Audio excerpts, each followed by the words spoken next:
வணக்கம். Madras high court recruitment மூலமாக வந்திருக்கக்கூடிய லேட்டஸ்ட் அப்டேட் தான் பார்க்குறோம். இப்போ பார்த்தீங்கன்னா ஜான் 15 அன்னைக்கு வந்த நோட்டிஃபிகேஷன் இது. அதாவது இந்த வருஷத்தோட ஸ்டார்டிங்லேயே 15ஆம் தேதி ஜனவரி மாதம் வந்த நோட்டிஃபிகேஷன். இதுக்கான எக்ஸாம் பார்த்தீங்கன்னா 5வது மாதம் மே மாதம் நடைபெற்றது. அதுக்கான எல்லாம் நடந்து முடிஞ்சு இப்போ ரீசெண்டாக பார்த்தீங்கன்னா ஸ்கில் டெஸ்ட்டுக்கான ஹால் டிக்கெட்லாம் பப்ளிஷ் பண்ணியிருந்தாங்க. ஓகேங்களா, அதில் ஃபஸ்ட்டு பேஸ் அப்படின்னு சொல்லி பப்ளிஷ் பண்ணியிருந்தாங்க. பார்த்தீங்கன்னா இப்போ அகைன் பார்த்தீங்கன்னா செகண்ட் பேஸ் ஸ்கில் டெஸ்ட்டுக்கு வந்து செகண்ட் பேஸ் லிஸ்ட் அப்படின்றது பப்ளிஷ் பண்ணியிருக்காங்க. ஓகேங்களா, அவங்களுக்கான ஹால் டிக்கெட்டுமே பப்ளிஷ் பண்ணியிருக்காங்க.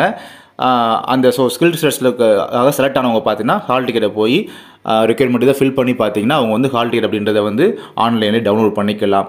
இந்த ஸ்கில் டெஸ்ட் பார்த்தீங்கன்னா ஆல்ரெடி நம்ம வீடியோவில் மூலமாக சொல்லியிருந்தோம். டிசம்பர் 29ஆம் தேதி நடக்குது. யாருக்கானது? இது வந்து டைப்பிஸ்ட்டுக்கான போஸ்டிங். ஓகேங்களா, டிசம்பர் 29 அன்னைக்கு ஸ்கில் டெஸ்ட் அப்படின்றது கண்டக்ட் பண்ணுறாங்க. இன்னும் 10 days தான் இருக்குது.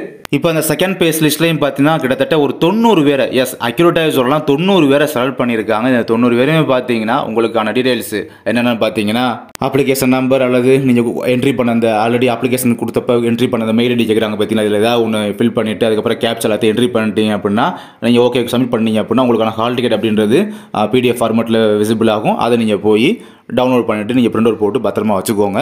ஸ்கில் டெஸ்ட்டு போகும் மறக்காமல் இந்த ஹால் டிக்கெட் அப்படின்றது நீங்கள் கொண்டு போனால் தான் உங்களை அலோவ் பண்ணுவாங்க. இந்த ஒரு அப்டேட் பார்த்தீங்கன்னா நேற்றே MSc அஃபிஷியல் வெப்சைட்டில் அப்டேட் பண்ணிட்டாங்க. நம்ம வியூ பண்ணி பார்த்தோம். வியூ பண்ணி பார்த்துட்டு சரி வீடியோ மூலமாக உங்களுக்கு டெலிகாஸ்ட் பண்ணி காமிக்கலாம், உங்கள் விஷயத்தை உங்களுக்கு கன்வே பண்ணலாம் வந்தோம்னா அந்த வீடியோ போஸ்ட் பண்ணிட்டு இருக்கும் போதே பார்த்தீங்கன்னா படக்குன வெப்சைட்லேருந்து டெலிட் பண்ணிட்டாங்க. ஏன் டெலிட் பண்ணாங்க தெரியல, நேற்று எதுவும் மிஸ்டேக் பண்ணிட்டாங்கன்னு தெரியல.